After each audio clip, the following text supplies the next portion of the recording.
जो इसमें question number चौथा है वो क्वेश्चन नंबर तीसरे की तरह ही है। ठीक, सबसे पहले हमें इसमें देखना है कि रेखाएं जो हमें दी हुई हैं संगत हैं या असंगत। ठीक है, जैसा कि हमने पहले तीनों के अनुपात निकाले थे और जो चार्ट बनवाया था उसी के आधार पर। उसके बाद हमें करना क्या है, इन दोनों समीकरणों के दो हल निकालने हैं। ठीक, जैसा कि प्रश्न संख्या 1 में निकाला था, सही है। और उन हल को निकालने के बाद ग्राफ बनाना है। ठीक, और वहाँ से हमें x की और y की वैल्यू निकालनी है। जहाँ पे दोनों रेखाएं ग्राफ में प्रतिच्छेद करती हैं, काटती हैं, उसी बिंदु का जो मान होता है, यानी जो भुज होती है x का मान वो x होता है और y का मान y, यानी कोटि का मान y होता है। ठीक, तो क्वेश्चन नंबर चौथा करने की कोशिश करेंगे बिल्कुल पिछले सवालों की तरह है। सही है, अगर नहीं हो, ठीक, अगर नहीं हो तो ज़रूर पूछ लेना है, आप लोगों को कमेंट बॉक्स में लिख देना है, ताकि फिर हम उसको दोबारा वीडियो बना के समझा सकें। क्वेश्चन नंबर 5वां देखें। सही है, एक आयताकार बाग जिसकी लंबाई चौड़ाई से 4 मीटर अधिक है, अर्ध परिमाप 36 है, बाग की विमाएँ ज्ञात कीजिए। बाग की विमाएँ ज्ञात कीजिए। विमाएँ का मतलब होता है लंबाई और चौड़ाई ज्ञात कीजिए। ना तो मुझे इस सवाल में बाग की लंबाई दी, ना ही मुझे चौड़ाई दी, लेकिन उसने कंडीशन दे दी है। उसी आधार पर हम क्या करेंगे, जैसे हम इससे पिछले जो वर्ड प्रॉब्लम सवाल आए थे उनमें कंडीशन बनाई थी, वैसे इसमें बनाएंगे। तो देखें क्वेश्चन संख्या 5, प्रश्न संख्या 5। एक बाग, एक आयताकार बाग, बाग कैसा है भाई, आयताकार। ठीक है, बाग कैसा दे रखा है, आयताकार, यानी इस आकार का बाग है। सही है, जिसकी लंबाई चौड़ाई से कितनी बोले, 4 मीटर अधिक। अभी तो बताया था जो प्रश्न के चौथी है वो तीसरे की तरह है। सबसे पहले हमें उसमें ये देखना है कि ये भुजाएं संगत हैं या असंगत, जैसे पहले कराई है पिछली, वैसे ही संगत या फिर असंगत देखनी है और उनको फिर ग्राफिक विधि से हल करना है। पहले तो ये बताना है संगत हैं या असंगत। अगर संगत हो तो क्या हो, अगर संगत हो तो उन्हें ग्राफिक विधि से हल करना है। ठीक है, लंबाई चौड़ाई से 4 मीटर अधिक है, यानी हमें चौड़ाई नहीं पता, तो पहले लिखेंगे माना, ऐसे लिख लो, माना आयताकार बाग की।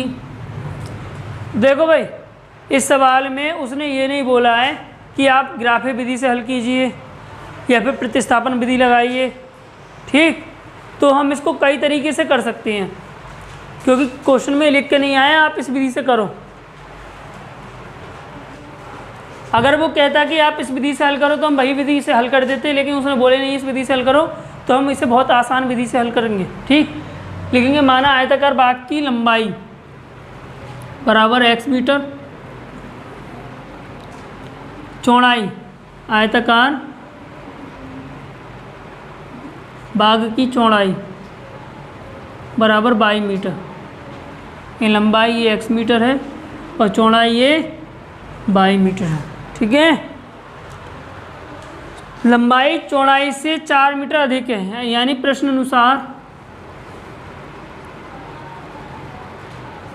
प्रथम स्थिति में देखा जाए तो लंबाई यानी जो x का मान है वो चौड़ाई से 4 मीटर अधिक है, यानी चौड़ाई में मैं 4 जोड़ दूँ, सही है, तो उसकी लंबाई बन जाती है। यही तो कह रहा है कि भाई जो लंबाई है वो चौड़ाई से कितनी है, 4 मीटर अधिक है।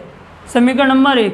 और बोला अर्ध परिमाप। देखो परिमाप क्या होता है, सबसे पहले ये समझाने, यानी आयत, आयताकार है ना ये, यानी आयत का परिमाप क्या होता है, पेरीमीटर ऑफ रेक्टेंगल, तो वो होता है 2 गुणा लंबाई प्लस चौड़ाई, यही तो होता है।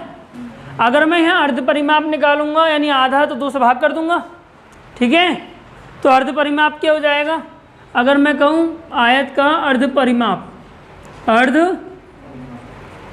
यानी आधा परिमाप, यानी जो परिमाप था 2 गुणा लंबाई प्लस चौड़ाई, उसको मैंने क्या किया, 2 से भाग कर दिया, यानी आगे लंबाई प्लस चौड़ाई, सिर्फ इतना क्या आ गया, ये अर्ध परिमाप आ गया।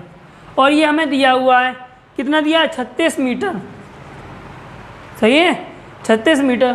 तो 36 बराबर लंबाई कितनी मानी है x, चौड़ाई कितनी मानी है y, इसे मान लो समीकरण 2। ठीक है, तो हम समीकरण 1 से x का मान समीकरण 2 में रख देंगे। सही है। वैसे आप इसे दूसरे तरीके से ऐसे कर सकते हैं कि समीकरण 1 के 2 हल निकालें। सही है, फिर समीकरण y के 2 हल निकालें, उसके बाद ग्राफीय विधि से इसे हल कर दें। लेकिन प्रश्न ये बोले ना कि ग्राफीय विधि से हल करो, तो उससे जी प्रतिस्थापन विधि होती है, तो उस विधि को यूज़ कर ले रहे हैं। सही है, तो यहाँ लिखेंगे समीकरण 1 से x का मान समीकरण 2 में रखने पर,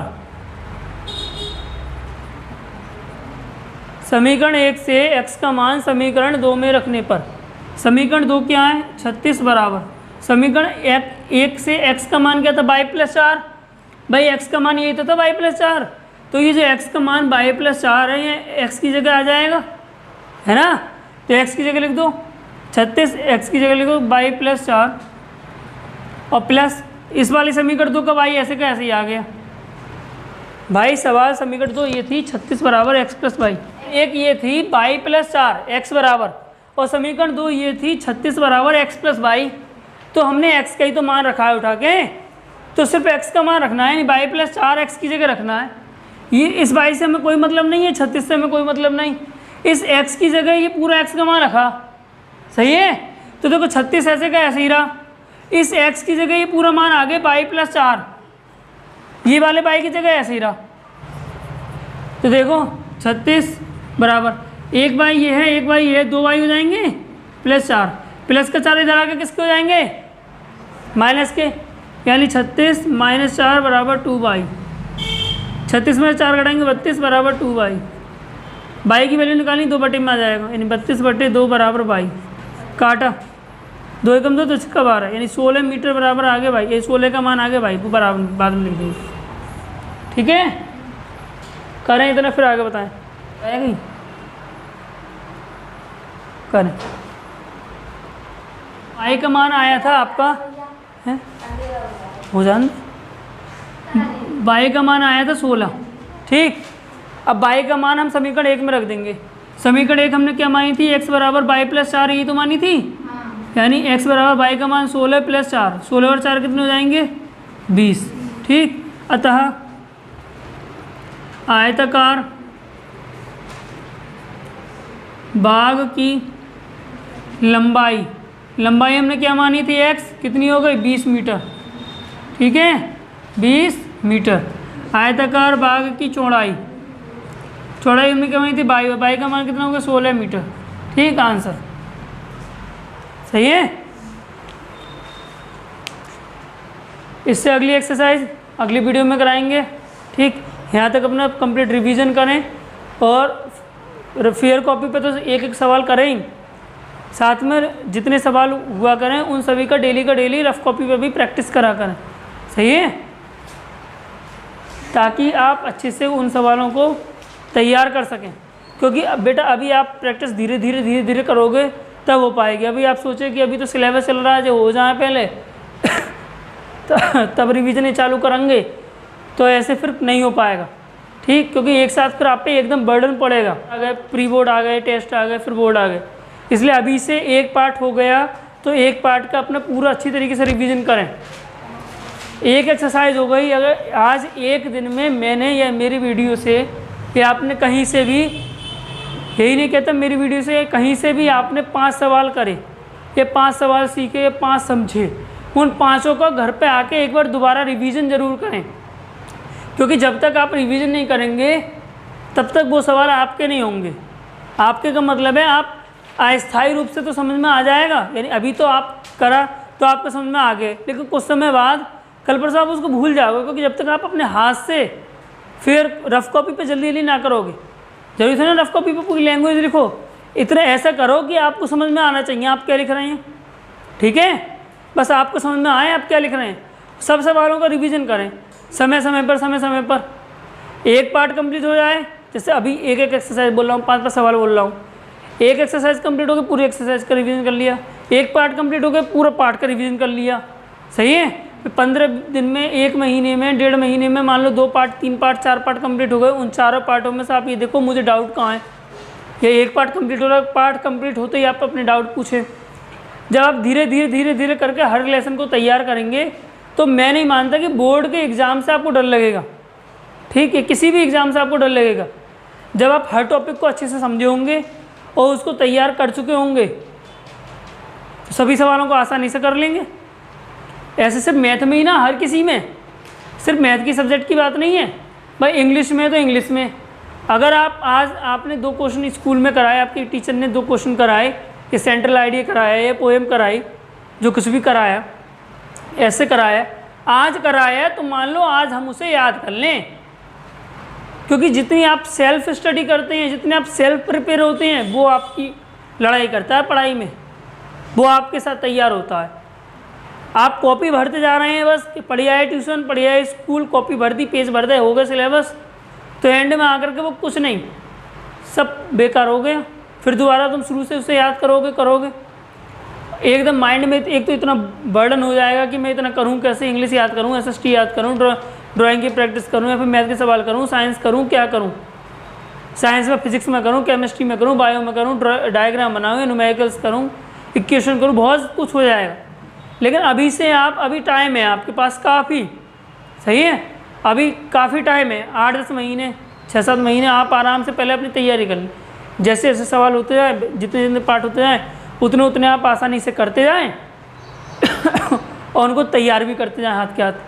साथ साथ फेयर कॉपी भी एक सवाल के अच्छे से बना लें, ताकि आप जब पेपर आए उसका रिवीजन करें, तो रिवीजन करने में अगर आप कहीं भूल रहे हैं या फिर नहीं समझ पा रहे हैं तो फेयर कॉपी में देख तब भी लेंगे। तो ज़रूरी तो नहीं हर समय बट टीचर ही अवेलेबल हो आपके पास, ये बताने वाला आपके पास हो, ठीक, तो फिर ठीक है, फिर ऐसे ही तैयारी करें। सही है, जहाँ समझ में नहीं आए वहाँ पूछें, कमेंट करें, ठीक। मिलेंगे अगली वीडियो में अगले सवालों के साथ। Thank you, till then good bye.